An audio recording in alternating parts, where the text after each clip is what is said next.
Earthlings and Earthlings, welcome to yet another Still Alive with me and that guy over there.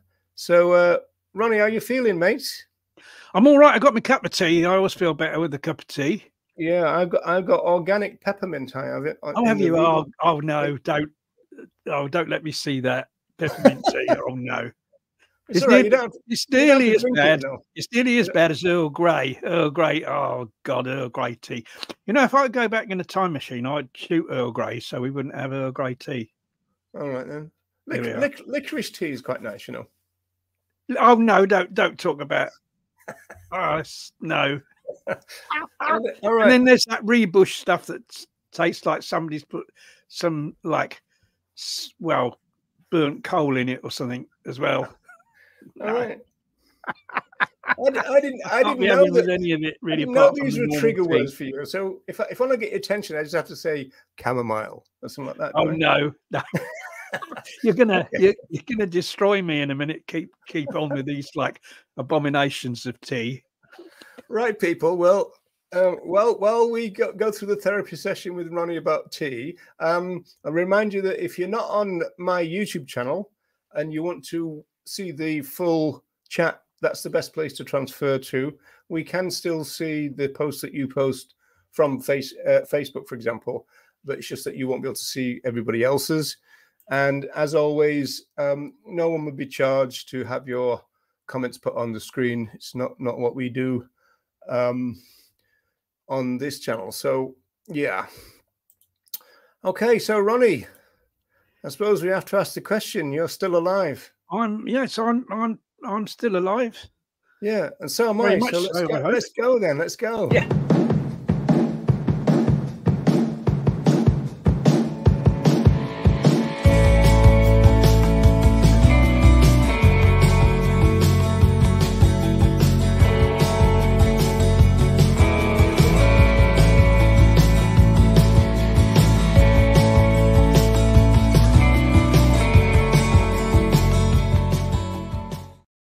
Well, Ronnie, we had the normal battle to see who was first, and Andy thought he'd won by saying, "I don't see Michael here. Does that mean that I win?" So I was a bit mean, and I put up, "No, he popped in this morning, so you lose," which wasn't actually true. Well, Michael's been waiting right since the end of the last show, hasn't he? I'm sure he must have, yeah. And then we've got Bianca. Oh, there he is. There he is. So he's around. Okay. Yeah, that's good. There's Jennifer, and Andy's actually live now rather than just leaving something there. Philip from New York. Hi, Linda. Hey, Anne. How you doing? Glad to see you here. Veganic Brannick is in the house as well. Sophia, Vegan Paul. Whoops, I think I clicked the wrong one there.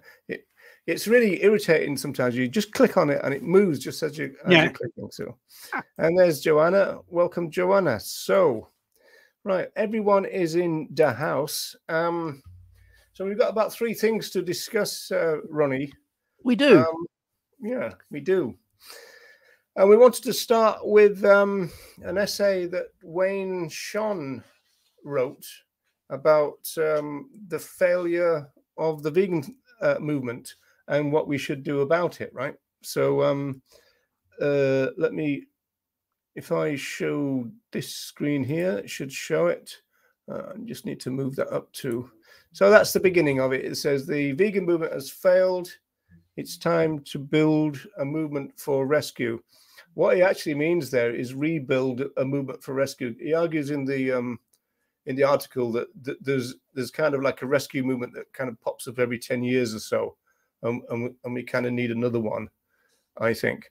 I'm not quite sure why these things are in competition with each other, because it doesn't seem as though that's the case to me. No, no. It won't to you, would it, Ronnie? So, no. I mean, basically, he's been saying, oh, you know, the vegan movement has failed because there's been this research that has shown that you have these two exactly the same product that are both suitable for vegans, and on one of them you put in the description that it's vegan, and in the other one you don't put in the description that it's vegan, and then that fewer people choose the one that's got vegan in the description than the one that's not got vegan in the description. Yeah, that's this bit here, right? So there's that. Yeah. You see, but the thing is, that doesn't show anything. Someone who's a vegan would choose the one that would be more likely to choose the one that had vegan in the description. So what you're talking about is people that are non-vegans, people who don't understand what vegan is all about, and maybe think that it's just some faddish diet, being put off by vegan in the description of a product. Now, of course, if they don't understand what vegan is, of course, and just think it's some weird diet and don't know that, that it's a philosophy, then of course they're likely to choose one without vegan. Yeah, well, hang on to your hat, Ronnie, because Wayne Sean doesn't know that it's not a diet. He calls it a diet all the way through. Yeah. And this is the fundamental problem. It's like a straw man thing. People say, oh, like, this thing about people kind of there's this kind of failure of like veganism, when what they're doing is treating veganism as a diet. So you're not talking about veganism at all in that case. So it's kind of meaningless. Well, I mean, it is actually an interesting article. It is interesting for people to go to. There's kind of 4 initial points that he makes. So what do you think about this, Ronnie? First of all, he says veganism, according to unbiased polls, is not growing. So he's using people like Gallup. Well, the thing is that certainly here in the UK, that's not true. There's, I mean, every single poll I've looked at for years, and these were unbiased polls, and they, were from kind of the polling organisations, has shown an increase in veganism, or they claim to show it's an increase in veganism, because of course a lot will depend on what questions they ask people. If they're asking people about what diet, what's your dietary choices, then that wouldn't necessarily show an exact. That wouldn't be exact in terms of showing the number of vegans, because veganism isn't a diet, and someone could adopt a vegan diet or a diet suited for vegans and not be a vegan. Yeah, well, I think what we're gonna have really is a problem all the way through, in the sense that a lot of the stuff is when you because like in this initial research he's talked about Gallup, they're doing the usual thing about conflating veganism with vegetarianism in the first place, always just a kind of about diet. And so I think that one problem with the entire thesis is the fact that he's kind of saying, because the second point is that why does veganism as a terrible public relations problem? And he points that somebody wrote an article saying, why do people hate vegans so much? Okay. Yeah, but well, you see, yeah. I mean, from my point of view on that one is that it's a mixed bag, really, on that, in the sense that you've got people who, we would do a lot of street stalls. You do stalls, yeah, and people don't hate us. It's just that some people make comments, other people come up. They're quite reasonable. They ask you lots of questions, and then they go away quite happy. So the idea, what I find with street stalls is there's lots of interest. There's far more. You get the occasional. It's quite a long time. I'm trying to think of the last street stall I did where there was any kind of anti-type reaction. Oh, there was one guy that said he'd been a vegan, but he wasn't a vegan anymore, and he was into conspiracy. He was into the kind of got into mad conspiracy theories and shit. So but whether he was, but then he wasn't an ethical vegan. He'd been a dietary vegan. Let's just deal with this, Ronnie. No, I think everybody else is okay. So I think the sound is okay at our end, Linda. So I'm hoping if anyone else's sound is gone, if they can let us know as well. If it's not, yeah. Joanne's saying sounds okay. Jennifer saying sound okay. So yeah, it could be Linda's internet, perhaps. But I mean, hopefully it'll be okay, and hopefully it'll be all right on the recording, because obviously far more people watch the recording than and actually watch it live. Although we prefer people to be here on the live stream and make their comments, of course. No, we don't. We hate them. We want them to wait until the recording. Yeah, they make extra work for you, Roger, don't they? Yeah. Whoever it is, put it up on the screen. Yeah, I think that's right. You know, you've got to kind of if you're gonna talk about veganism, you need to talk about veganism. You know, not about people who eat a plant diet. You know, they're not the same thing. Okay, Linda's back. The third one is this thing brilliant. about per capita meat consumption is growing. In the last decade, it's probably been growing. But every decade. It's the problem with that. Well, I think the thing is that you see, that's an argument for more outreach, isn't it? Because, you know, but basically there's this huge advertising machine pushing meat consumption, isn't there? Pushing dairy consumption, egg consumption, you know, all these things all the time, and encouraging people to consume those things. And the only way we kind of stop that is to combat it with our own information. And that's an argument for outreach, and that's an argument for far more vegans becoming involved in outreach, so we can combat the propaganda that comes from, you know, from these industries of that exploit animals. Yeah, and one point that Jake Conroy says a lot in his work, Ronnie, is the fact that we've got to take into account the amount of humans that are being born. You know, we're talking about a lot of people coming onto the planet all the time. That's right. You know? Although I think in the article, I think Wayne was talking about per capita consumption, so that's per, you know, so that wouldn't be, you know, that's how much each individual person. No, he's talking about people are eating more of it. People as individuals are eating. People as individuals are eating more.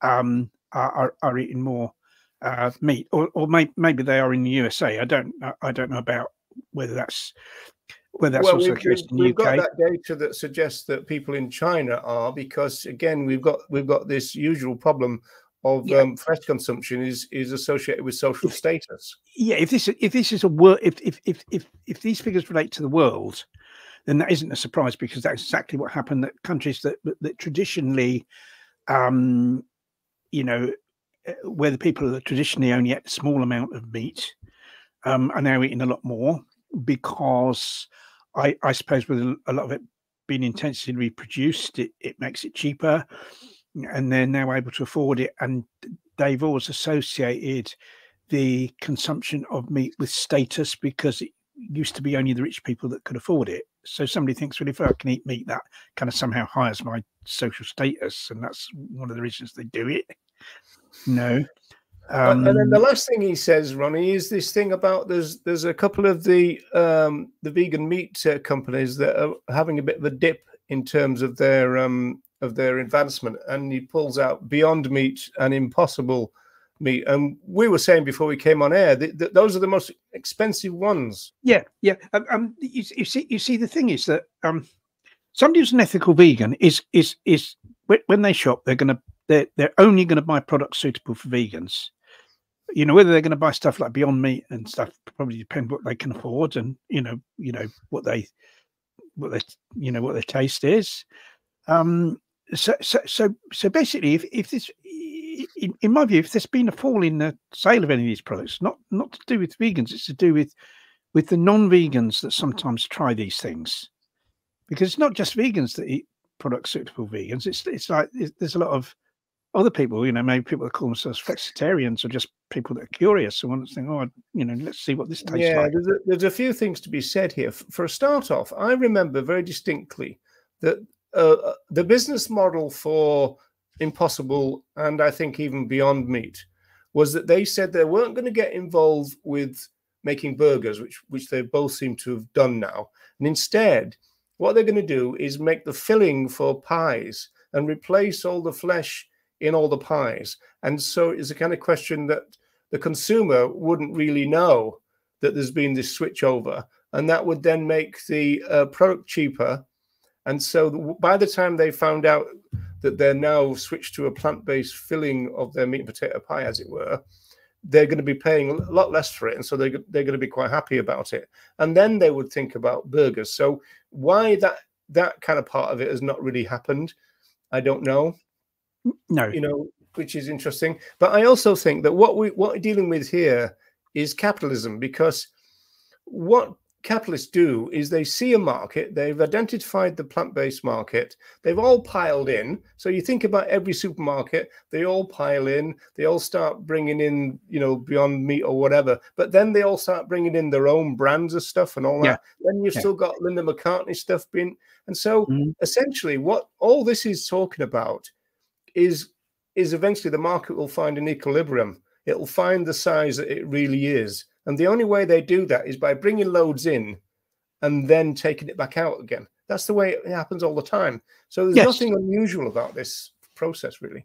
Yeah, exactly. I mean, I remember when our local Morrison's, we had a new Morrison's open locally. And when Louise and I went in the first time, there was loads of stuff in there suitable for vegans. We thought, this is incredible. There's all these different things we'd never seen before. Went back a month later and about 3/4 of that stuff had gone, because they realised that same in Ireland with Marks and Spencer. They started, I think it's called what's it called? Anyway, they've got a plant-based plant kitchen, I think it's called.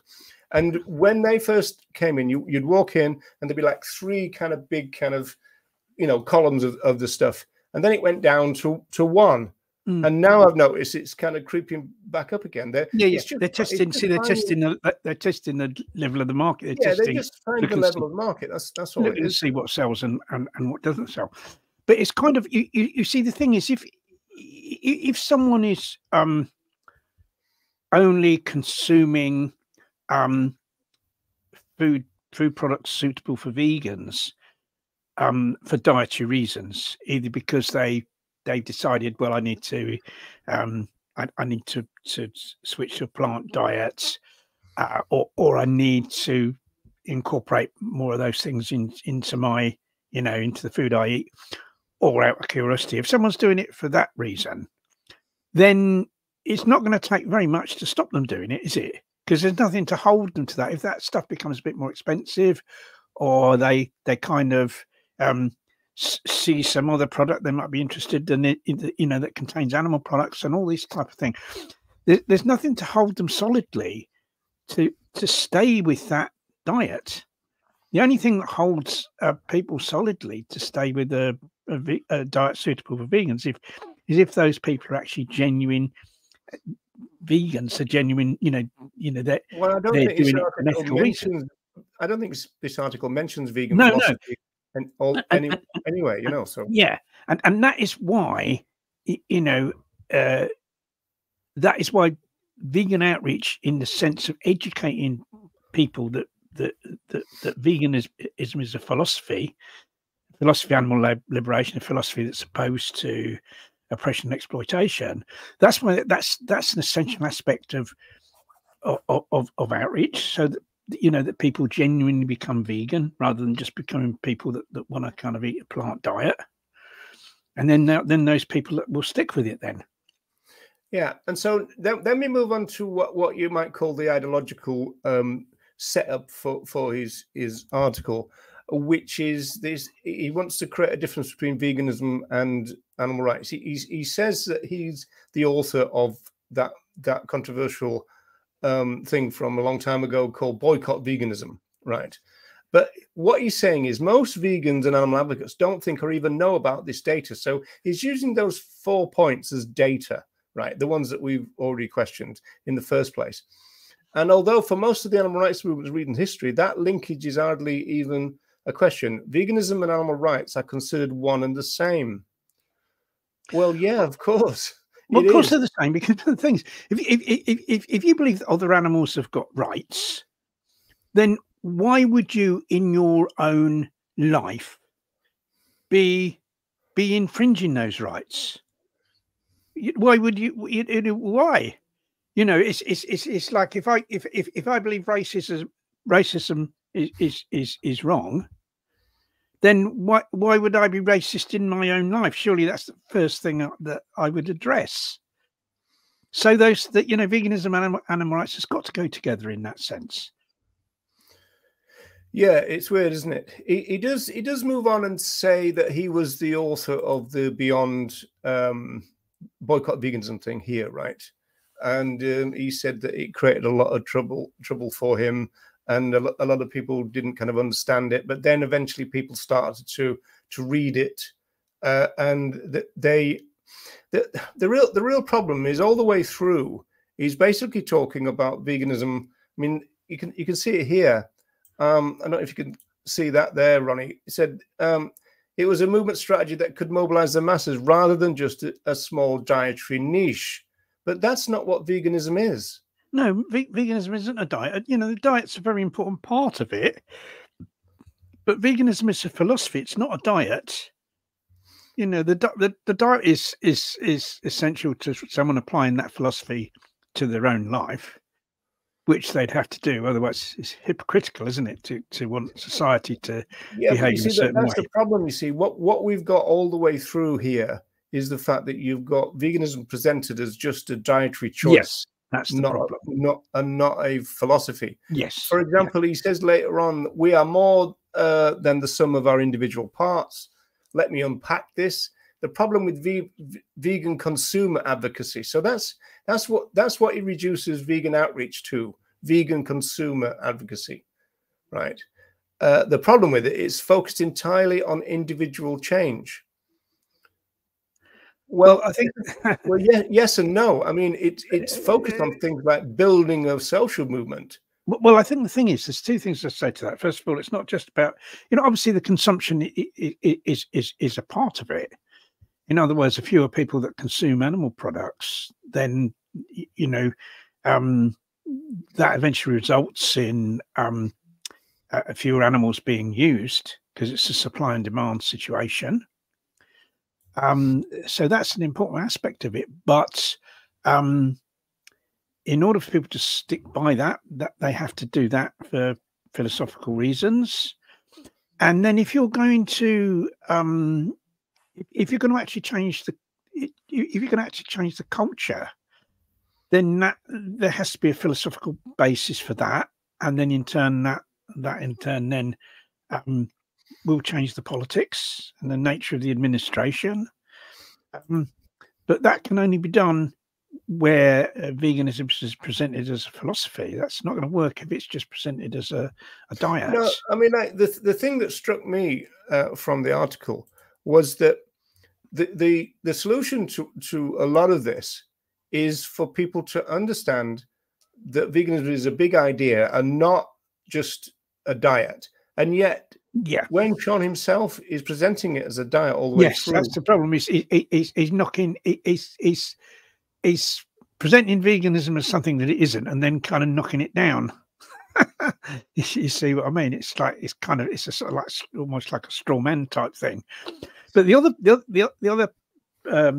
aspect of what he said just there was about regarding individual change. Everything really comes down to individual change, because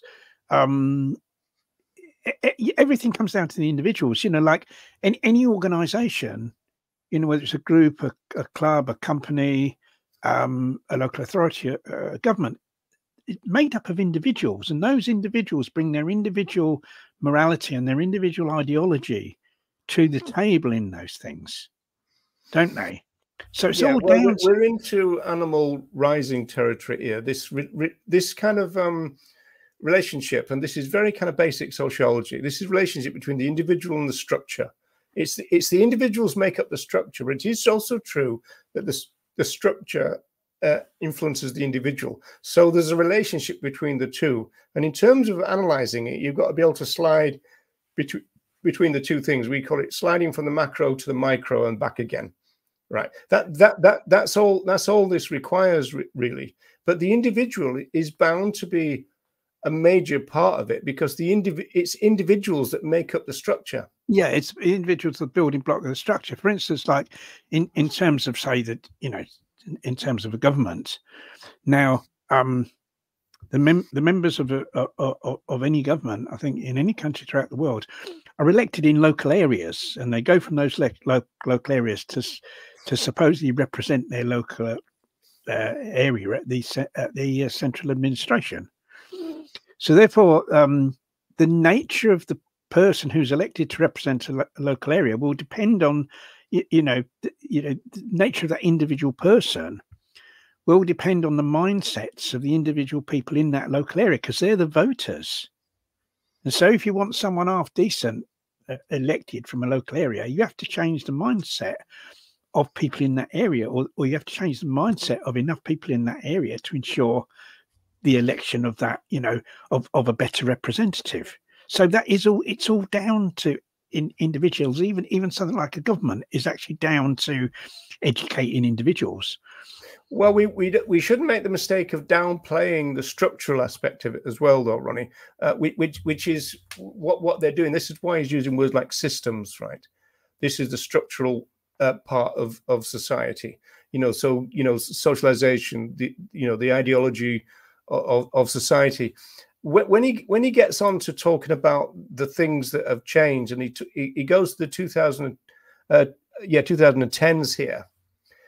It said that things started to end up with historical results for the animal rights movement and the environmental movement. Now, a real major problem from my point of view is when he talks about animal rights, he's really talking about animal welfare.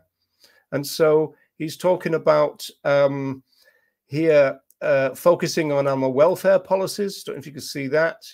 Therefore, there's all this conflation of welfare and rights, bans on fur in California, bans on gestation crates. These are kind of welfare reforms or single issues. But then he says, most importantly, a shift in social norms driven by changes in public discourse. Well, where did you think that came from? If it's not partly vegan education? Yes, yeah. But I mean, moving on to kind of what he says to, saying, oh, well, more or less, no point in promoting veganism because that doesn't work, even though he misunderstands what veganism. Yeah, well, is. This is the solution, a movement for rescue. Yeah, well, right? the thing is, let's look at this open rescue, right? And open rescues, rescue of animals from places has been going on well. At least since the 1970s, with the Animal Liberation Front, and obviously before that, for a few years, it was known as the Band of Mercy. There was like thousands of animals were rescued by the ALF. Okay, those weren't open rescues, very much closed rescues, really, where people were doing it kind of secretly and trying to get away. Nevertheless, it was direct action that involved the rescue of other animals. But open rescue, open rescue's been going on for a long time, And the thing is, yes,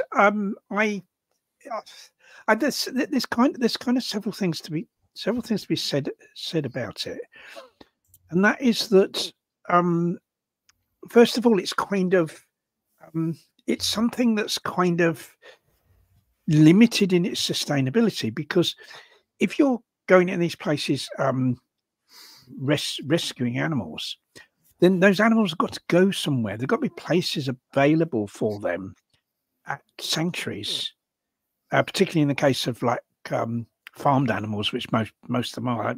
The type of open rescue Wayne's talking about is really the rescue of animals from farms. Well, they've got to go somewhere. They need to. Yeah, but Ronnie, let me butt in for a second, because the more fundamental issue surely is that he's assuming that people who do vegan outreach are opposed to people doing open rescues. Where did he get that from? Well, I mean, I don't know, because I mean that's absolutely true. That's absolutely not the case. And indeed, there's a lot of people. I know people that have been involved in open rescue, and then one week they'll be doing that, and the next week they'll be doing vegan outreach.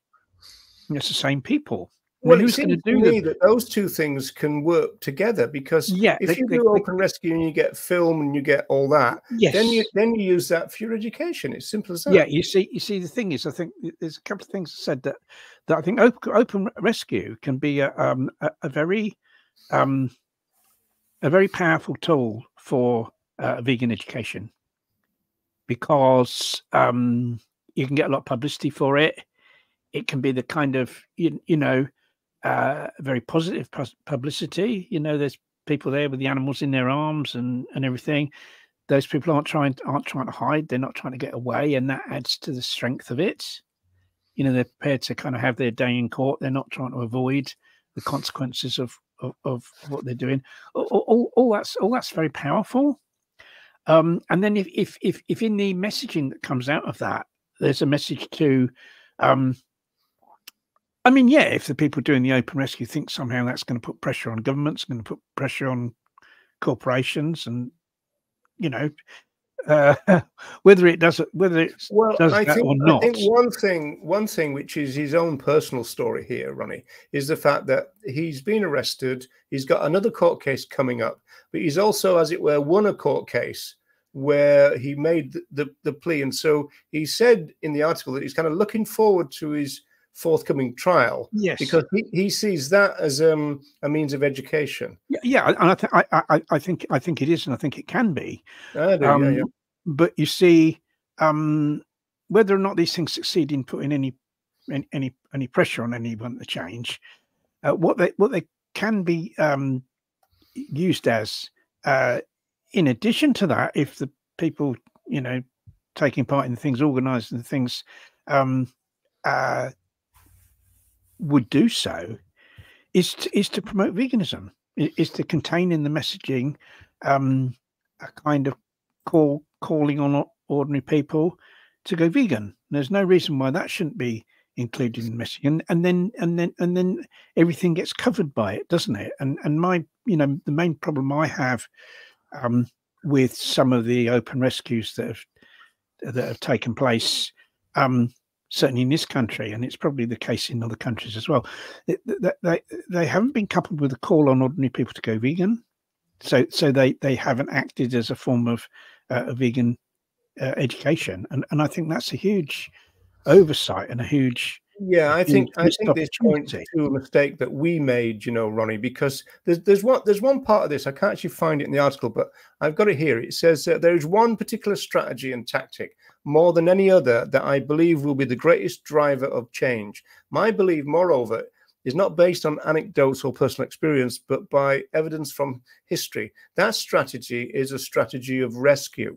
And then get this. This is what we used to say in the 80s, I think. And if we build a movement of rescue, it matters not how many vegan consumers we have.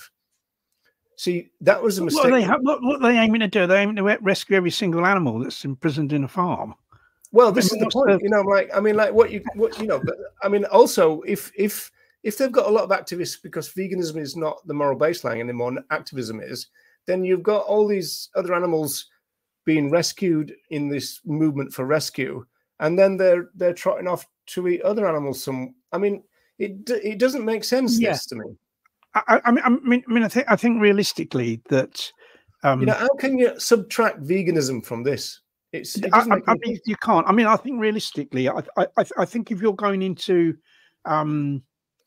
if you're actually rescuing animals from farms, animals that would be used for food, I think it's very unlikely that many non-vegans would be involved in that. It's a bit different. If you're rescuing beagles from a laboratory, or you're kind of trying to rescue a fox from the hunt, like the hunt sabs, then you can see more clearly that there may be non-vegans involved in that. But when it's to do with animals that are going to be used for food, it's very difficult to imagine a situation where really a non-vegan would take part in that. So really they're relying on vegans to be the activists in the open rescue. But you see where I was talking just now about the kind of limitations to it, that you've got several limitations. To think that this could kind of spread everywhere, it's like and reach anything other than fairly small scale, is kind of really unrealistic. And you know, there's a couple or so reasons for that. I mean, first of all, as I mentioned earlier, the limitations as to the places where these animals are going to go. I mean, I know, for instance, that over in this country, the sanctuaries for farmed animals are kind of already chock-a-block. They're already chock-a-block. Very few of them would be able to take any extra animals wherever they came from. So you've kind of faced with that problem. Where are those animals? Well, there's one thing on that, Ronnie, is that traditionally with open rescue, you're talking about taking 2s and 3s and 4s, aren't you? You're not talking about. It's not like you're the ALF take large numbers, but you're still. Yeah. It still kind of puts pressure on places that are kind of already under pressure. And if it was to happen a lot, if it just happens sporadically, you know, now and again, then yes, that might be accommodated. The other problem is it starts to happen like really frequently. You know, a big part of this is the media attention, and big, you know, very important aspect of it is the media attention, and open rescue can get a lot of media attention, and that's like a kind of advantage of it. But you keep doing the same thing all the time. Yeah, the media 3 times a week. The media aren't going to cover it anymore. So it's limited in that sense. The other way it's limited is in terms of, you know, this is, you know, these things are against the law. Right, they're not seriously against the law like the ALF used to do, but nevertheless, you know, these things are against the law. And, you know, so people are going to end up in court. People are going to end up being fined. People are going to end up having to pay costs. People end up with travel expenses. Don't forget that if you're involved in a court case, you might have to travel to the court 3 or 4 times before the case is resolved. So there's all this expense. There's all this kind of, and eventually, of course, after a while, it's happening for you right now, isn't it, Ronnie?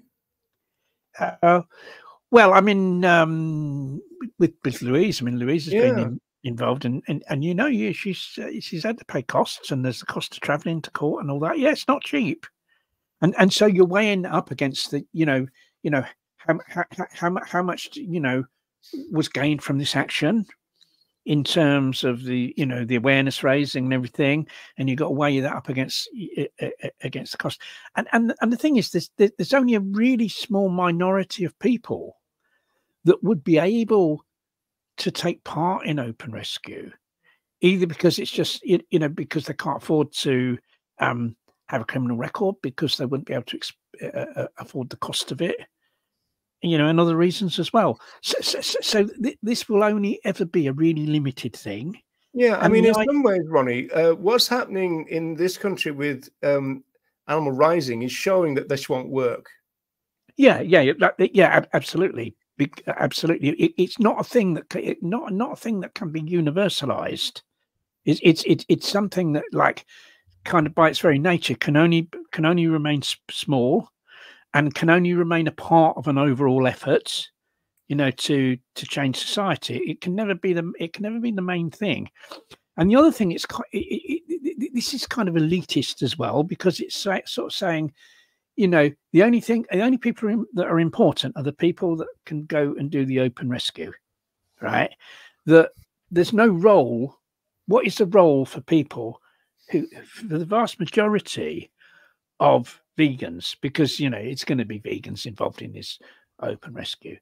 When Animal Rising wanted to do their action blockading the dairy, the dairy depots, you know, they put out a message calling all vegans, because they knew that the only people who would take part in those actions were vegans. You see, so we are talking about vegans. So what they're saying is the only ones that are of any value are the ones that either take part in the open rescue, or perhaps there's some that can take part in some kind of supporting role. What about all the others? What about a vast majority of vegans that can't do that? Is there no role for them? What they're going to do, just sit and eat cake, not make any contribution to creating change at all, you see? So the only way that this works, the only way that I see open rescue as being a positive thing, and I think it can be a positive thing, is that if the messaging that comes out of it contains a clear message calling on ordinary people to become vegan, and maybe directing them to resources that will kind of educate them and help them more with regard to that.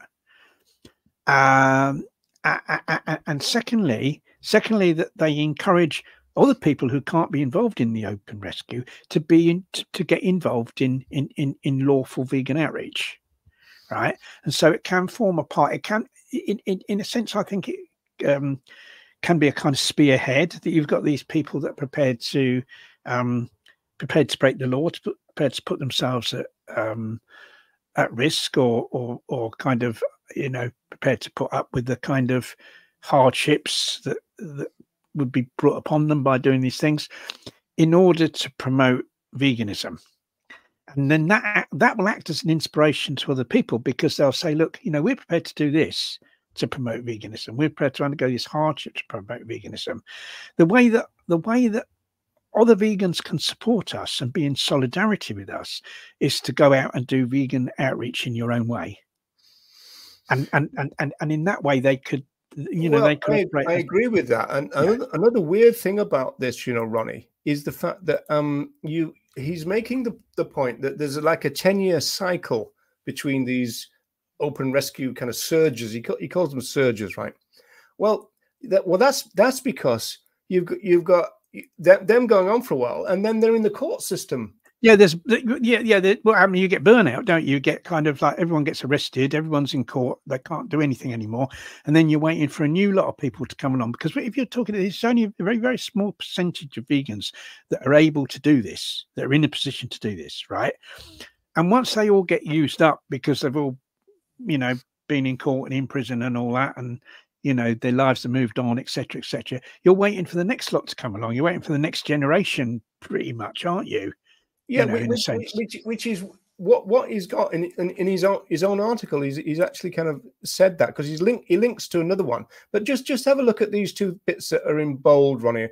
Comment on this. This is the first thing, that you got to build a worthy and unified movement. So maybe not kind of write articles like boycott veganism, perhaps. But then you've got this thing about the second factor is that we need a movement that is brave. And he says high risk activism has always been a key part of social movement. With no risk, there is no change. But, you know, if we're talking about trying to get masses of people taking these high risk activism, that can be a problem. That's not going to happen. You're not going to get large numbers of people taking that action. Forget that. That's pie in the sky. It's not going to happen. It's not going to happen. I think a small number of people taking those actions can be really important and can be a very important part of an overall movement. But that overall movement has got to include a lot of, a lot of vegans just doing outreach that's lawful, just doing outreach that's kind of very simple, very quiet, doing stuff in their own areas, you know, on the street at community events, you know, stuff like door dropping. Nobody's saying that they can't. Nobody's saying that these two things, these two ideas can't live together. They can go together. You can't make the entire vegan movement as it is a rescue movement. No, you can't. It's not going to happen. And as I said, there's limitations on this type of action. To think that this become universalized and happen all over the place, that's impossible for several reasons. It's impossible. It's impossible for open rescue to be any more than something that's quite small in terms of the number of people that can take part in it. So what it needs to act as like a kind of spearhead of vegan outreach that encourages other people that can't do the open rescue to get involved in other forms of outreach, and you know, by showing them that you know that's the way to go, and this is how you can, you know, the best way of supporting the open rescuers. So I think it could be. I think it could be used in a very valuable way. But that's not what he's suggesting. No, it's almost like he wants the entire movement to be this. So if we go back to this, that's just, and also it's you know, like I said, it's elitist, because it says, you know, the only vegans that count, or the only people that count, are the ones that do an open rescue. The others, like, they don't count. They can't do anything. Yeah, so this contribution. This bit is quite interesting, because this is where he talks about his previous surges. He's talking about these 10-year kind of things, and he says there's like a 10-year kind of cycle that goes on. and this is where he brings up his own situation, where he says he's looking forward to his trial because it's an opportunity to educate, which, as you've said before, is true. Yes, but the idea of getting a mass of people being quite happy to go through the court system, it's not going to happen. It's but you see, it's kind of echoes, really. You see, this is a failure to kind of learn from history, really, because there are echoes of this within the ALF. Because I remember within the ALF, we thought the way forward was for was direct action. It was a different sort of direct action. We just wanted to destroy the companies that were involved in animal experiments, the companies that were involved in the fur trade. You know, all right, you know, there was an animal rescue element to it. It was quite big, but like, you know, a really big part of the thinking, you know, particularly by myself, was included myself, was economic sabotage. You know, just cause loads of damage to these people, force them out of business, and that's how we put an end to particularly animal experimentation and the fur trade. Those tended to be our main targets, and we kind of, it was this idea that like, and there was an attitude that if someone wasn't involved in, and a lot of people did have this attitude, that if someone wasn't involved in the ALF, then what they were doing didn't have any value. That you know, this was the way forward. Get involved in the ALF. You know, if you're not involved in the ALF, then give us money. You know, and you know, if you can't be involved in the ALF, like you're a pensioner or someone that's not physically able to be involved in the ALF, but if you are physically able, you know, a physically able person, then what you should be doing is ALF activity and nothing else really counts. And there was that attitude about the ALF, which once again was like totally unrealistic, absolutely and totally unrealistic and totally naive. But he's not learned from the fact that, you know, that was obviously unrealistic. I think his timeline. Let me just very briefly go through this one. So this is the link that he provides, right? And this is where he's got this idea of every 10 years. But he starts in the 1990s here. So you got Patty Mark in Australia, and then he talks about things that happened in North America.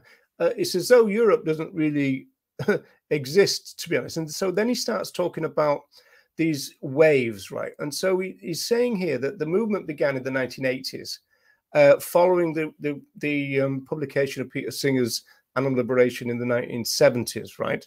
And said, and then by the time we get to, let me just scroll past that. By the time we get to the People for the Ethical Treatment of Animals, he says, animal rights for the first time was a movement. Right, so there's no kind of reference to Britain. There's no reference to the ALF. There's no reference to the Animal Liberation Leagues, right? And so it's a really kind of partial kind of history that he's providing for people in the first place, right? Yeah. And then you know, then he's talking about what's happening in the 1990s and Patty Mark again, you know, and so that's where he's at. Yes, you know, it starts off with Singer, as a lot of people do. This is the start of the animal rights movement, because this again is a problem within the entire case. Is that animal rights, really, when he says animal rights, he's really talking about animal welfare. You know, so he's not talking about animal rights anyway. So even if you got publicity based on doing these things, you're going to get animal welfare type claims making, like we see at the moment. You know, oh, the red tractor scheme, it's not working. We need better welfare and all that kind of stuff. I mean, the claims making is essential. Like, you know, you've got people like that risking their freedom. So it's essential that, you know, the right message comes out of what they're doing. You know, and so, you know, why go to jail for a welfarist message? You know, and basically, you know, I think it could very well be said that kind of what he's written there is actually harmful to the achievement of animal liberation, because it's absolutely vital that we have vegan outreach, widespread vegan outreach, you know, to educate people to believe in animal liberation, to educate people to be opposed to human supremacism, to oppose to speciesism, until we get at least a substantial minority of people to believe in animal liberation. We're not going to achieve it. It's just going to be impossible. And so we need widespread vegan outreach. We need as many vegans as possible to become involved in outreach. So anything that discourages that is harmful. And so anything that kind of purports to, what that claims, that tries to kind of make out that veganism is some sort of scare word, is actually detrimental to achievement of animal liberation, because it's going to deter people from taking part in outreach. Yeah. And so how about this for irony, Ronnie? This is the bit about the movement for rescue. He starts off by saying that he's written a lot about it, and he said the strongest narrative battleground for us push change because it focuses on the individual. But what he's saying here is he means the individual other animal. Yes. And yeah. but that's the same as the people in the Save movement, when you're taking pictures of individuals in trucks and stuff. I mean, yeah, it's not as though that's missing in the movement, is it? I think the other thing we have to remember about rescue, this sort of rescue, particularly when it's farmed animals, we have to ask, who does it actually save? Because if you don't do anything to affect the demands, and you save an animal, another animal from slaughter, then surely what happens is that an animal elsewhere will be slaughtered instead if the demand is the same. If the demand remains the same, if you do nothing to restrict the demand. Well, again, this is where you got the crossover with Animal Rising, in the sense that they seem both of these sets of people are kind of arguing that their action by creating open rescues, or by creating somehow invading Aintree is going to put pressure on MPs somehow. No, I mean, that's just that's another that's another hugely naive. But going back to Wayne Sean, right? What would normally happen is, and that's what happened in his case, as far as I know. People kind of correct me if I'm wrong, but they take out some individuals, and it is focused on individuals, and then the farmer goes, "Oh, I've got the best welfare in the world," and so the court case ends up about treatment and all that. Yes, in the first place. Yeah.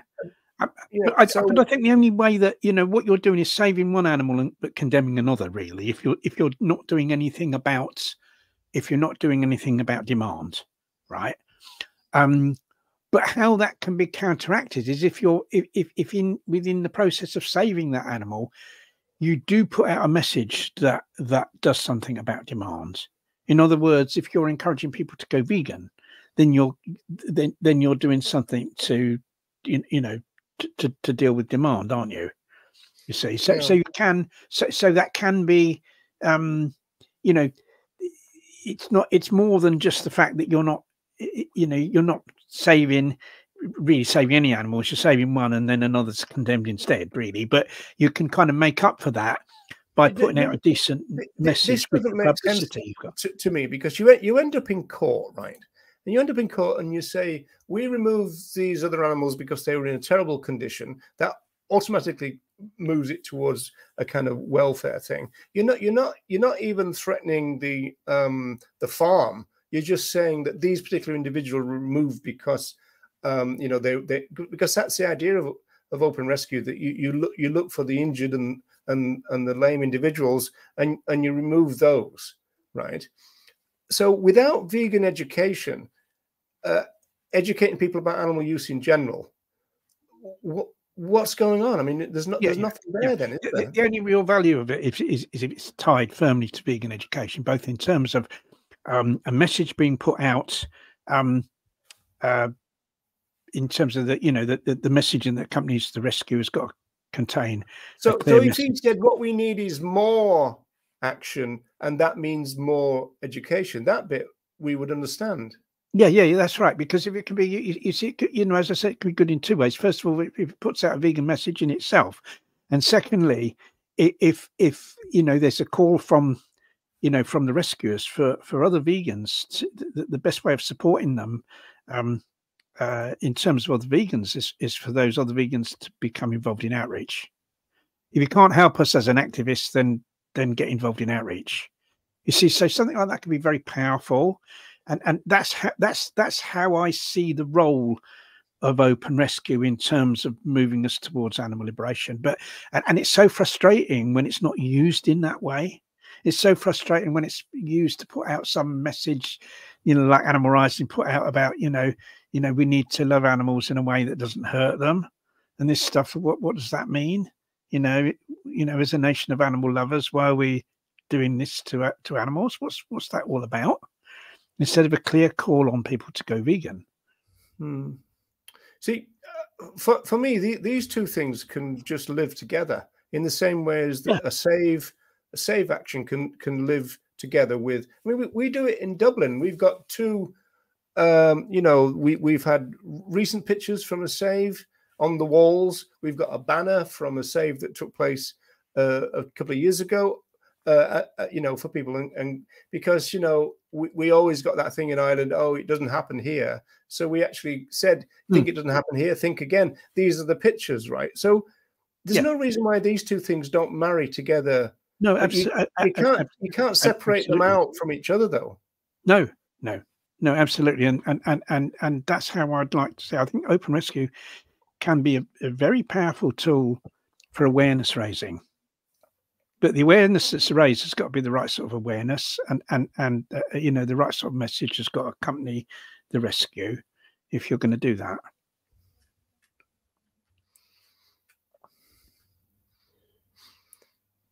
Okay, well, Joanna is suggesting that the size of North America makes a difference in terms of sanctuaries and stuff, and DXE have got a good relationship with them. The only problem with that is that if the cops regard the rescued individuals as stolen property, then you're going to end up getting the sanctuaries raided and stuff, and then it'll break down pretty quick, I would have thought. Yeah, and of course this is the other thing that the other factor that what's going to happen is the the state is going to go for these organisations in a much stronger way, and we've already seen that with Animal Rising. You know what they've done with regard to them, and people facing conspiracy charge and all that.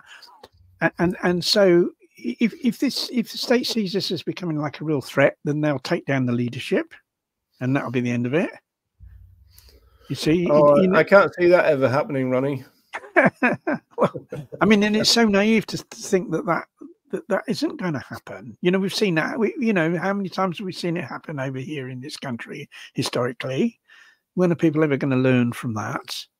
You know, and ironically, the state won't go against you if it's low key. If Wayne got his way and everybody started doing it, then the state are going to get involved pretty quick because it's suddenly going to become a threat. Yeah, right? they're going to try and take out who they see as the leadership, and that will include him, won't it, as well? But the trouble is, can have his day in court, but if then you're put behind bars for several years, how are you going to be able to do anything then? No, indeed. Well, we're almost an hour. Should we move on to vivisection? Yes, I mean there's some good news, really, from the UK. I'm just trying to find the article. You've probably got it there as well. It's on the screen. Let me get rid of that. Yeah. Is that the one? Yes. Yeah. These are the figures for 20. The figures for 2022, I think, because they're always a year behind with bringing out these figures, and that's a 10% decrease from 2021. And we kind of had a situation in the history of animal experimentation in the UK. it's kind of a varied one in terms of the numbers of animals used. In that it reached its high point in the mid 1970s, where the official number of animals used in laboratories was over 6 million, and then I think 10 years later that had dropped to 3 million or below 3 million, and I think a lot of that can be attributed to the ALF actions, and all the actions that were taken against the vivisection industry, coupled with the media, portraying us all to be terrorists, and so putting the fear up all these people. So I think that played a big part in that. But kind of then since then, and in more recent years, the figure kind of rose to at one time I think it was over 4 million. And now it's kind of declining again, and we've got this figure of 2,700,000 of odd is probably one of the lowest figures we've had, annual figures we've had for animal experimentation.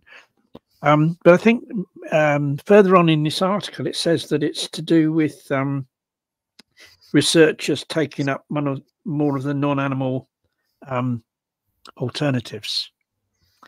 So it's kind of, this is positive news, and it's kind of interesting to look at, to maybe ask the question, has this got anything to do with, this kind of renewed publicity regarding animal experimentation, things like Camp Beagle and the various kind of actions that have been taken against the what you might call the animal experimentation industry.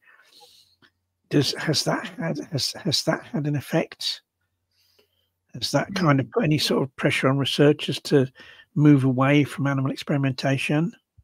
We don't know for certain, but I think it's a question that could be asked. It says there that the majority, 45%, testing was done for the creation and breeding of genetically altered other animals, which is yes, is a new thing for vivisection, isn't it? I mean, it's always been there, but not in those numbers. And then you've got the basic and curiosity driven, that used to be called pure research, didn't it? I think what's happened when there was a rise in the number of experiments from kind of 3 million to 4 million, that was mainly because of these, that type of experiments, to do with cytogenetic modification. So if that's still 45%, it points to a reduction, a big reduction in experiments done for other purposes. And it's got to remember the vast majority of animals used in laboratories are actually mice.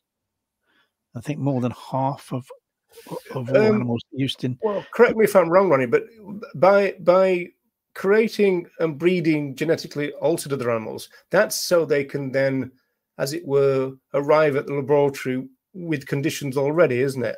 That's right. Yes. Yeah. Okay. Yeah. So, when they're kind of they kind of breed them that way. Yeah. So it's still the same then, isn't it? Yeah. It was the main driver of the increase from 3 to 4 million. You see, so and that's still a high figure at 45%. So that indicates that experiments for other reasons have probably gone down. That's where the reduction was. But it's kind of be interesting to see if this is an ongoing thing, and that next year we see a further reduction. I mean, kind of who's to know what's kind of driving this? There has to be something that's kind of causing the move away from using animals to not using animals.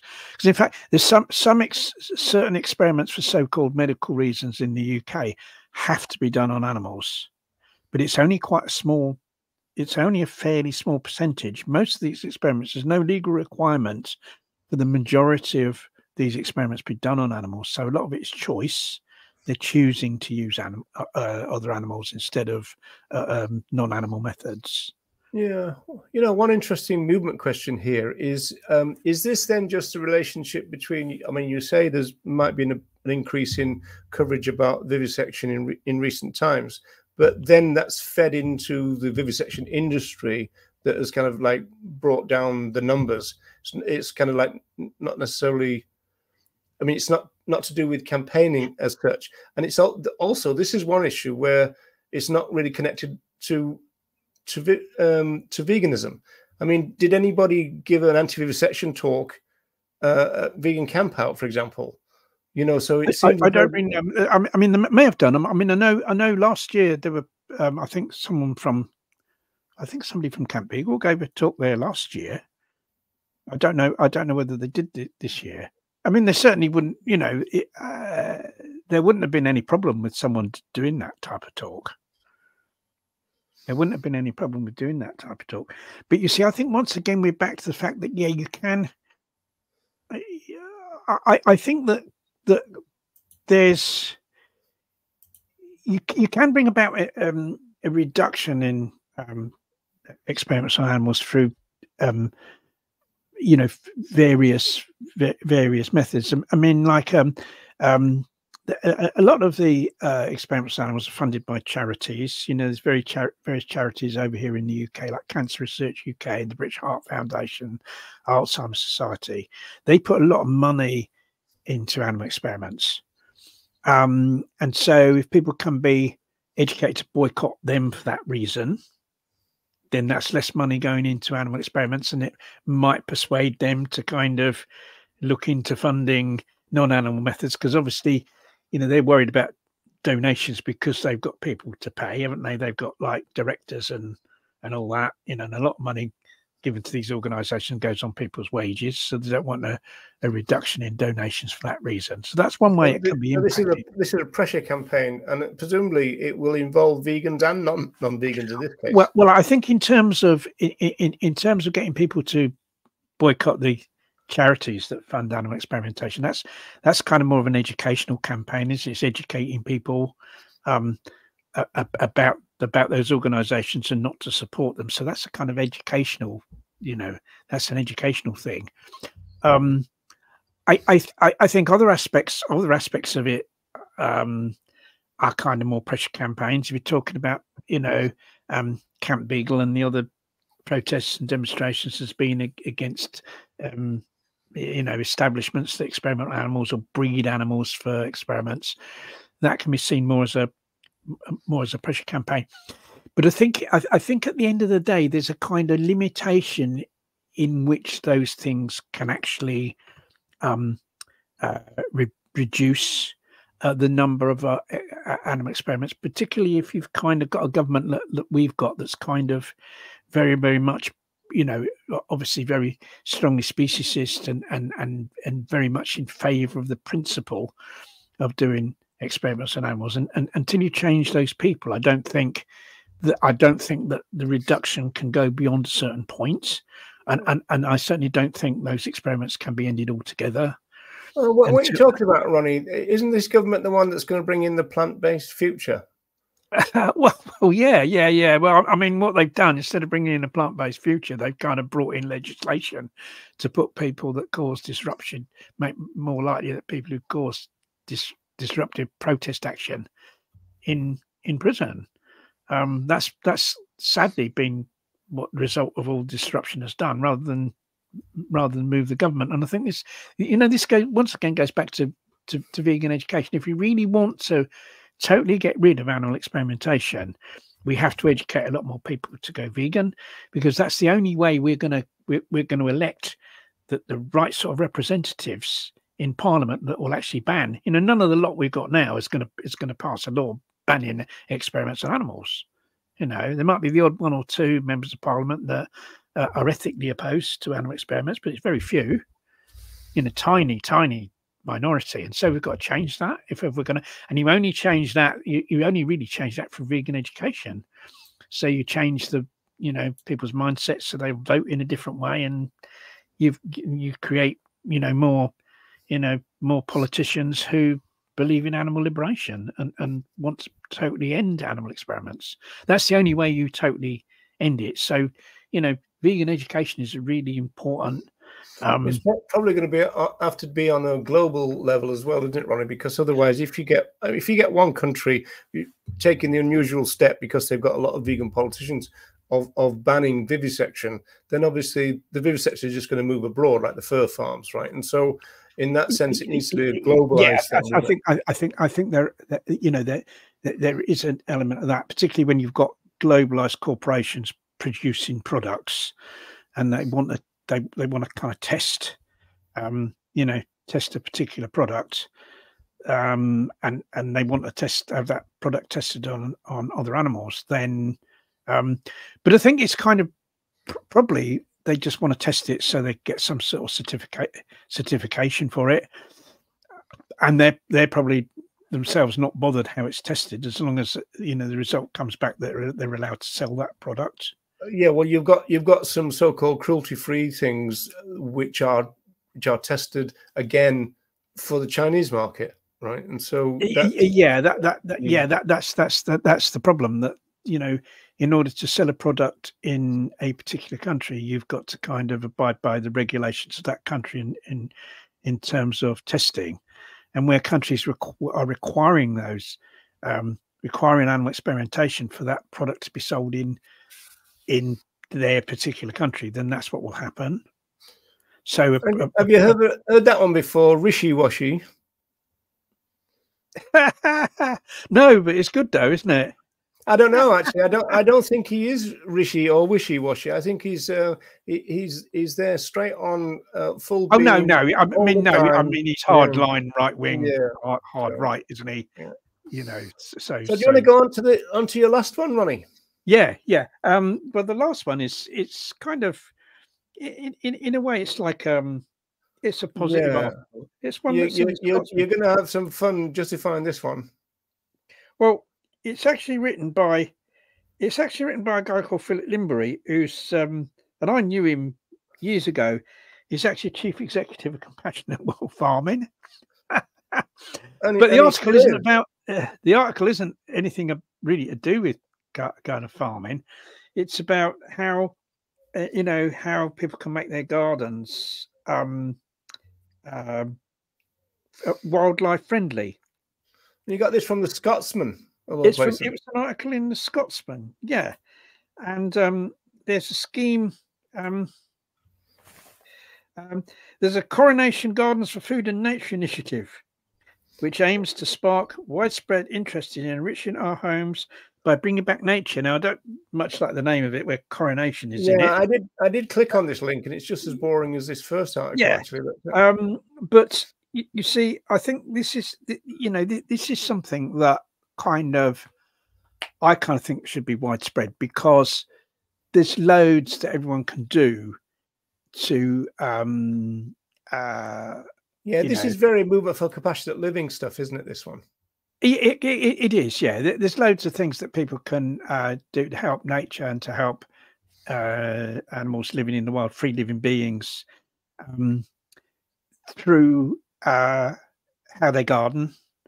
And because you see, the thing is that a lot of kind of agriculture, you get this stuff about green belt. Oh, we mustn't build on the green belt and stuff like that.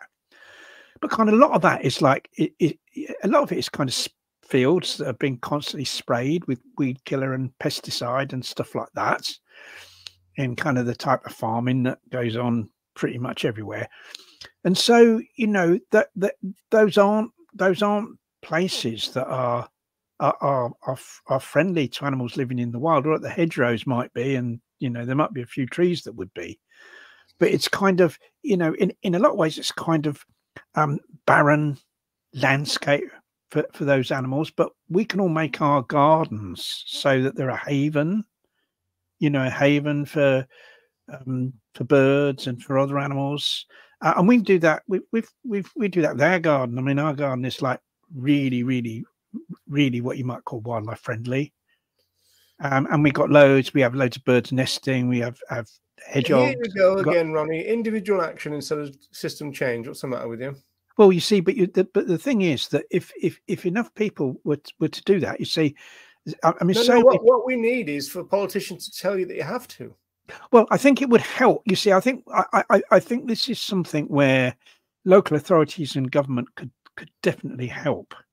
Could definitely help. And there's one thing that I was suggesting it ages ago, and I've noticed that it's something that some local authorities are starting to kind of bring in or look at bringing in now, and that is if someone has a wildlife friendly garden or makes their garden kind of, you know, friendly to nature up to a certain standard, they get a reduction in their council tax as an incentive, and there are some local authorities are bringing that in, and I think that would be really good, because it's so, I mean, so many people's gardens are just like, you know, I talked about the, you know, agricultural land being sterile for wildlife, but so many all the lawns, the decking, and all that kind of stuff. So many people's gardens is just a mowed lawn, or the most horrific thing is artificial grass. People have got artificial grass. I mean, I think they should be took and just shot, those people that have got artificial grass. I think that's just absolutely deplorable. You're better off. You know, that's your moderate solution, is it? My moderate solution to them, yeah, that's it. Yeah, it's like, with artificial grass. But I mean, I can understand. You know, people got children, or maybe they got dogs that want to run in the garden and stuff. Yeah, you need to have grass. You know, I can kind of understand that. But I think everyone can devote at least part of their garden to, you know, growing stuff, or just allowing stuff to grow, you know, that's friendly to animals living in the wild. People used to have like a wild part of their garden, didn't they? And I think that's, you know, we need to bring that back. But even someone that kind of even someone living in a flat, or, you know, they haven't got a garden or something, can still do stuff, could still maybe have window boxes that have got plants growing in them, flowers growing in them that are friendly to bees and other pollinating insects. Everyone can do something, in the sense of, like, you know, helping nature and helping the animals. This is where vertical farming would come in, you know, because you'd use that for creating the food, and then people could use their space for creating havens for wild, you know, free living beings, right? Yeah, I almost said wildlife, and I never say wildlife. Yeah, well, yeah, I mean, most people, it's getting people to understand what I mean. I tend to say animals living in the wild now, rather than wildlife. If you know, a lot of times, so people understand. I'm not sure everyone understands what free living beings are. I mean, hopefully that's going to be, you know, that knowledge will increase. But the other thing that I could talk about is people, you know, people growing vegetables and stuff in their garden. And that's another way. I mean, of course, if you grow vegetables in your garden and you're growing them veganically, and you're consuming them instead of, you know, buying the ones from the supermarket or whatever, then you're making a little contribution towards helping nature, you know. So that's another way that you can kind of, you know, help, you know, contribute to animal liberation in your own, you know, in your own garden, you know, by growing, these small actions. I mean, this one. Well, I think the thing is, I think all these things add up, because I think in this article it mentioned the amount of land that gardens took up, isn't there? There's a mention of it's like a huge amount of land that if you added all. He talked about his boyhood memories there, but let me have a look, see if I can find. No, it's down the bottom. It says how much it was, I'm sure. There's 30 million gardeners in the UK. All right, cover land area the size as Perth and Kilross. That's gonna be a lot for international. Yeah, we'll have to do some. Well, I mean, it's in the. I mean, I don't quite know how big Perth and Kinross is. I mean, it's obviously an article in that's an area in Scotland, isn't it? Because it's in the Scotsman. But I would imagine that's really quite a big. That's really quite a big area. That's where that restaurant was, wasn't it? That got. Done in by the vegans. Perth. Oh, that's Perth in Australia, isn't it? Yeah, I know. So, you'd have a job finding it, going around Perth in Scotland trying to find that restaurant there. But I think it's that, you know, that's a substantial area, isn't it? For, you know, that could be given over to like free living beings to kind of to flourish, and it's a really important way that we can all make a contribution. Actually, though, I'm quite surprised by the smallness of that. Just saying that if all the gardeners in Britain or the United Kingdom, as they're putting it here, join together it'd be the same size as two moderately small cities. I thought it'd be more. No, no, that's a county, not a city. It's like a big area, like a county. But Perth is not a city, no. No, Perth and Kinross, I think, is the name of the. Oh, these are. Yes, it's the name. Okay. It's the name of it's like a county area in Scotland. Yes, I sit corrected. Okay, that's yeah. So it's quite it is quite a considerable area. Oh yeah. And it's something we it's something it's a simple thing that we all can do, and all right, it's just one individual doing it, but if a lot of people were to do it, it would make a considerable difference. Yeah, and also we've got to start thinking in terms of using, I mean, like, for example, avenues with fruit trees rather than, just trees that are going to drop leaves out everywhere that everybody hates. But, like, we could have city centres full of fruit, fruit trees or nut trees. Yeah. There's like, there are some nut trees in Dublin, funny enough. And if you know where they are, you can go and get them. There's wild garlic growing in some of the parks.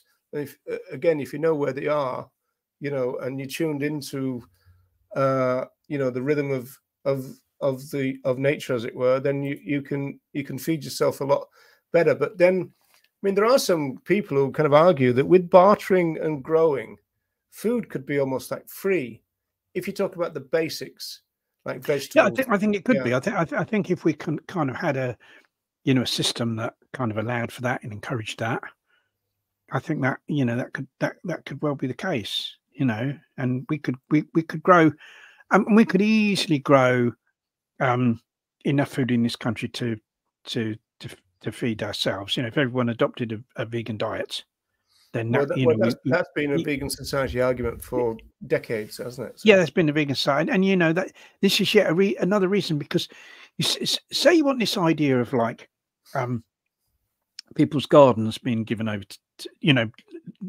a lot more people giving their gardens over to nature, or at least part of their garden over. You kind of want to you want to encourage that. Well, a certain amount of that can be encouraged just by education, but if you had local authority initiatives to encourage it, if you had government initiative to encourage it, then that's much more likely to happen.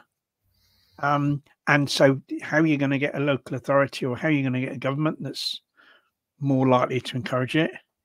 You only get that by electing the right sort of people. So you've got wheels within wheels here by saying, so it goes back once again. Yeah. That's back to vegan outreach. If we want to have local authority, we want to have governments that act in every possible way to kind of to bring back animal liberation, then in every area where animals are like currently exploited and oppressed, to kind of put an end to that, right? The only way we're ever going to get that is by educating more people to go vegan, because those people are the voters. Some of those people are going to be the future politicians, and that's the only way. We want across the board animal liberation, across the board proper protection for all other animals. That's the only way. That's the only way we're ever going to do it. It is indeed. Are you seeing that? Vegan Paul said, "Cut my grass once in 17 years." That was the same as you and your hair, wasn't it, Ronnie? Well, yeah. I mean, I cut my hair once, and then it never grew back for some reason. Yeah. I mean, was it with a lawnmower by any chance? It was Strimmer. Oh, well, be very careful in case there was any in case there's any wildlife living in it. When I did that. But yeah, that's I mean, hopefully, there's people listening to this now or listening to the recording that might think about kind of making their gardens more nature friendly, or growing their own fruit and veg, because all these things add up and all these things help. Indeed. So, are we done? I think we've covered those. We've done quite well, haven't we? Really, we need to think of something else so we can go on for another couple of hours. No, we don't. No, we don't. But we've on all these things. Really, we've come back to the same fundamental message, haven't we? As we We tend to always do. As we're bound to, which is why we don't like the idea of somebody saying that vegan education is not the way, because it's got to be part of it at the very least, right?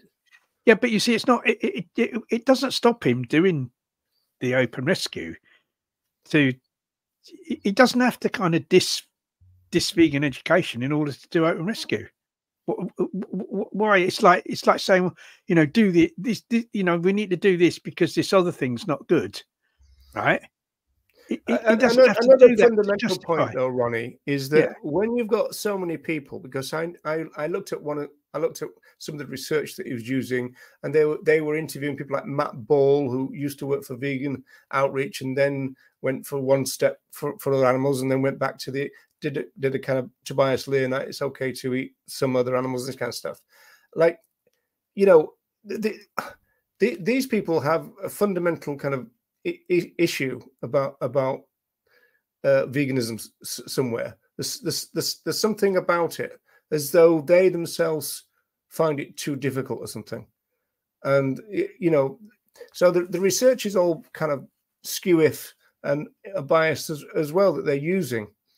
You know, so it worries me. What motivates these people to do this? You know, it's all a bit weird to me. Yeah, it's very, very odd. It's like, you know, I'm kind of, you know, I've got this kind of weakness that I can't, you know, I don't feel I can go, you know, I can. Let's not be talking about your bladder now, Ronnie. Yeah, well, yeah, you've reminded me. I've had a cup of tea, haven't I, just now? So, but. Yeah, it's almost as if they want other people to all join in on their own weakness, so they feel better then about their own weakness. Is it that? No, I don't know. Yeah, there's something about it. I mean, another problem is when they keep saying things like vegan education has failed. We're looking at the same evidence and saying, well, it hasn't really started yet. No, we talked about that in a recent show, didn't we? You know, went into it in some depth. And I've got a time tunnel which shows that until this century, and we're only 23 years in. Don't forget, until this century, you know, vegan education wasn't the main thing that was going on. No. To then declare it as a failure seems, you know, hasty to say the least. Well, yeah. I mean, yeah, I absolutely. For the small amount of vegan outreach that's kind of occurred, we've actually had a very big increase in veganism. Yeah, that's the thing that is the thing that I feel optimistic about, because we've definitely seen a kind of surge in interest in veganism.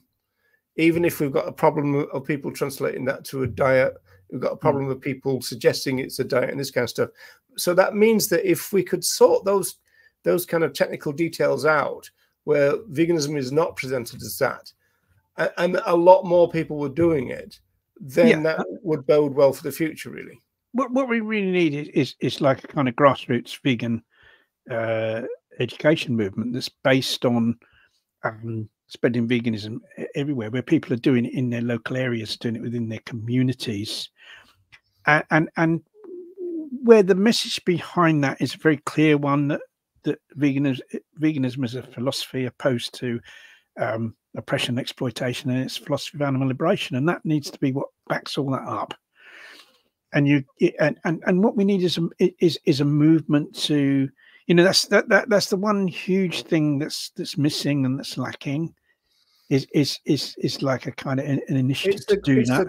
It's the grassroots who are struggling, because it's the grassroots that don't have the corporate pressures on them. They don't have the career pressures on them. They can tell the truth all the time and consistently. They don't have all the things that people in the national groups or the structure talk about, which is that, you know, we haven't got enough vegans to fund everything. Well, that's not an issue for the grassroots. No, and we need a mass mobilization of vegans at grassroots level, you know, to take the vegan message and the proper vegan message to their local communities. to me, that's that's absolutely essential. That's the kind of key, really, to achieving animal liberation. Yeah, and the other sad part of that little kind of equation, the little recipe, is the fact that for some reason, there's so many people in the movement who are acting as reducitarians of one way or another, trying to slim down the meaning of veganism. And now, for me as an individual, I can't understand it, and I never have. And when I interact with people who are relatively new to the movement, but they're determined to make the movement smaller and stand for less and be less radical, and they've got a counter-revolutionary outlook and bringing it to a movement which is revolutionary, I don't understand them. I really don't. No, because it doesn't give people a clear philosophy. No, but why would they do that to a revolutionary idea in the first place? I mean, if you don't like veganism, go and do something else. Are we back to their own personal weakness? Well, I've kind of unkindly said that for some people, I think the idea of veganism is too big for them. And I think for some people, they're too small for it. And I think that's the truth of it.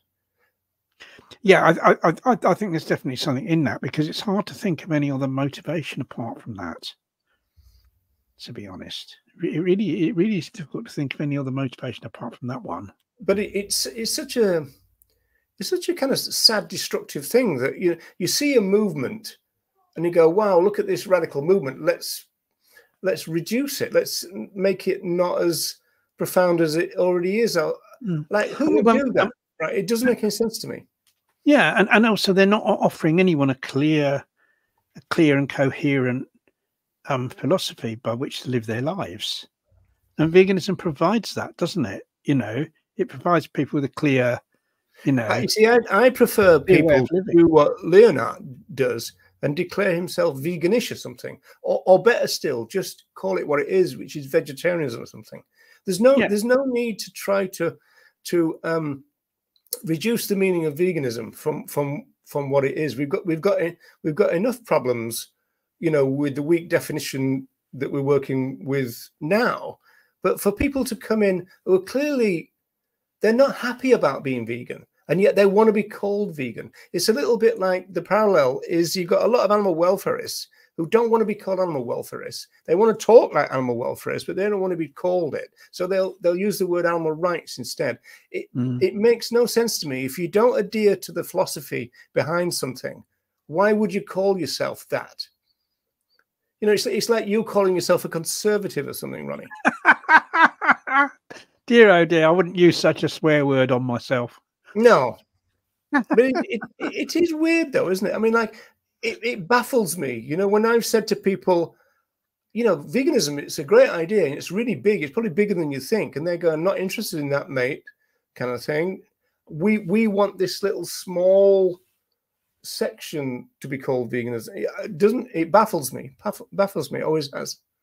Don't understand it. Yeah. I mean, is it resistance to change that people want that change? Well, they're trying to bring about change. They're trying to make things smaller than it already is. Yeah, but that involves the amount of change that they're asking people to make in their lives becomes very much less, doesn't it? Than if somebody. Well, it is, yeah. I mean, when you start telling people that the movement is about food and that if you eat fishes and sometimes eggs, you're still a vegan, then yeah. I mean, if that's your attitude, but that by no stretch of the imagination should be allowed to be called veganism, and yet that's what a lot of people are pushing for. And the people who put forward that as an idea, remarkably, they're getting a lot of support. And they should have just got the cold shoulder, not having that, mate. It's like when people a few years ago, do you remember when somebody suggested we should have something called lacto-vegan, right? Well, vaguely, yes. It never got anywhere, but neither should all this reducitarianism stuff. No. But there we are. We've got to keep on keeping on and putting out the message we put out every week, don't we? But that's, of course, yeah. And we will do that if, of course, we are still alive.